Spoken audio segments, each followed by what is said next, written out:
Ronald, you and the team have had a few days now to digest the defeat against Tottenham. What's the reaction been since then, and what's the mood like? Okay, the mood is again good, and it has to be good because we're preparing the next one, and you have to learn why we lost and take out of the positive things. I think there were, of course, positive things in the game, like the first 30 minutes, how we play, the chances what we create. But yeah, if we do that kind of mistakes, for example, by the first goal, then you don't win, and we have to learn from that. We have to be more clinical in front, and we have to be more ruthless in defending, and that is all about what happened against Tottenham. Is that the real sort of key message in training this week, is ruthlessness at both ends of the pitch?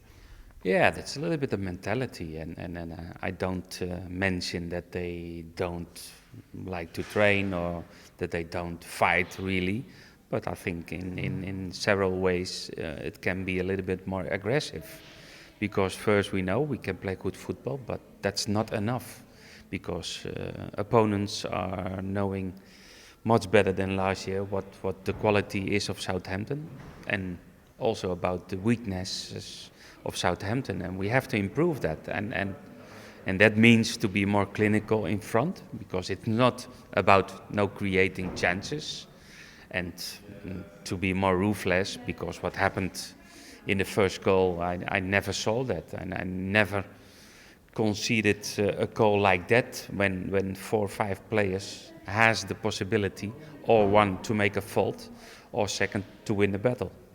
Is this a sort of time when you have a run like this, when you really find out about the character of your players? Yeah, but not only the character, but also the belief, because okay, we know the best medicine to get really full of confidence is to win the game, and but we know we can play good football, but it's close, and of course I was very disappointed about the first and the second goal, because that killed the game before half time, and we have to improve in that, and if not, every game is difficult, and that's close, because I believe still in the qualities of the players, but I think sometimes we need to accept the situation and to be realistic what we have to do to come out and to start winning. You mentioned confidence there, and maybe this is a game with two teams with slightly different levels of confidence. Is there anything in particular more that you can do on the training pitch to try and get that back into the players before you get the result? Yeah, but we try to speak them. We try to show clips about what we are doing good, because enough positive things. But okay, finally the result is not what we like, and that's a little bit the problem, because we do a lot of good things, but finally we don't win, and that can be a little bit luck, of course. I think we are not lucky, because we get every game the first chances for Southampton and not for the opponent, but the first chance of the opponent is straight a goal, and that's sometimes difficult to accept that, because then I think what we see is something happened negative, or we conceded a goal in the game, and we are down in the result at that moment in the game, then you need to continue. And then sometimes the team performance, we lost a little bit control, we lost a little bit domination, we lost some communication in the team, and that's not good, because it's always possible to concede a goal, and still it's 45 minutes, or still it's 1 hour to play, and time enough to recover that result. You feel that one result could really change things around, though? I mean, you mentioned the importance of these games over the Christmas period. If you got the result on Boxing Day, it'd be such a huge lift, wouldn't it? Yeah, of course, but that's like every game that we play. That of course you like to have the feeling to win, because you know that make a different step than in a mental way to accept again a loss, and that's more difficult. But still, we know each other very well, and we keep hard working, and I think finally you get that luck on your side if you keep working. Arsenal are obviously on a very good run. They had an excellent result on Monday night. What sort of a challenge are you expecting from them, and how do you expect them to play? I think it's to beat Arsenal. It's more difficult this season than it was last year, because I think they play a little bit different. They looks like when they don't have the ball, it's more a defensive way to play. And of course, one of the strengths of Arsenal is when they win the ball in the transition to attack is on a high tempo, with very good movements and with very good players.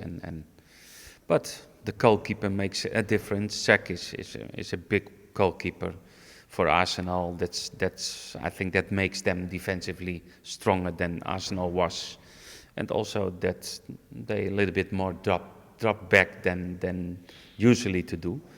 That makes the team a little bit more stronger defensive wise, and in my opinion, it's more difficult.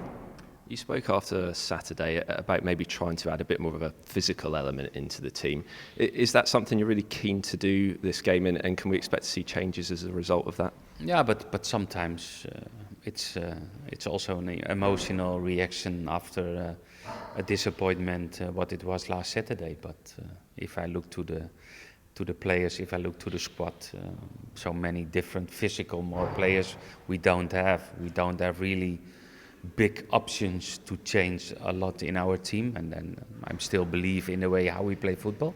But maybe sometimes it's better to drop a little bit more back.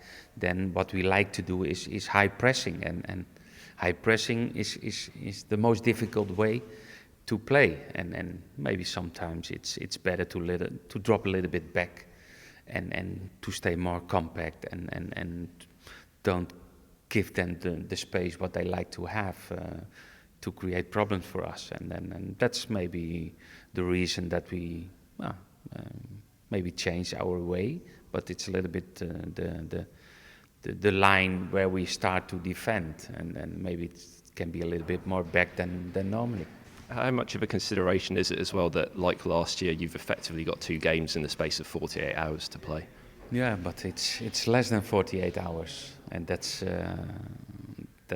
ridiculous in this weekend, because we play at 7:45, and I think in West Ham we play at 5:30, and it's less than 48 hours, and players need at least 48 hours, and I watched back to last season. I did, I think, 4 changes: the Boxing Day game, Crystal Palace, and the Chelsea game, and on 28. And maybe I have to do more now, because you need fresh people, and you are not so fresh if it's 46 or 45 hours after the first match. Any sort of obvious injury news at the moment? How's Martin Stekelenburg doing? Martin Stekelenburg is back. He's doing sessions from last Monday, and normally he will be available for the weekend, and no other updates. Jay is still out. Fraser Forster is doing normal training sessions. I think that's the next step, and now we have to choose a good date when he play his first match, his first maybe under 21. We know it's 6th of January. Maybe it will be, if everything goes well, till that date. Maybe it's a good game for him to start. Just quickly on Martin and Paulo, first of all, with Martin coming back, have you made a decision on who you would play for this game? No, not yet, because first I like to wait about the sessions of the whole week. We have still the Thursday session and the Friday session, and then we make our mind up. I will have a discuss with Dave Watson about the goalkeeping, and then we decide who will start.